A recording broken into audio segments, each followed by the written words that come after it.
море. Максимка.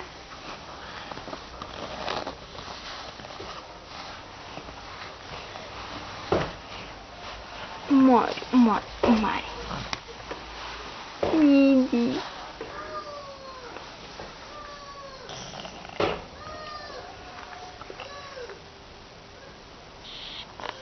Ну, на земле. Максим ходил в примбаре, видишь, что отрезит.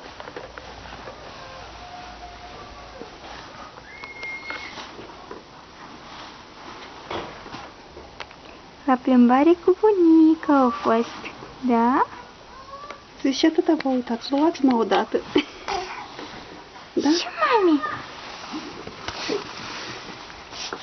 Haide. Mare băiatul crescut, da? Cât de mare? Ei, nerușine. Cine că la mămica? Unde a fost bățala, mami? Tu unde a fost? Vii la mama. Hai, Vica. Așa. Vica.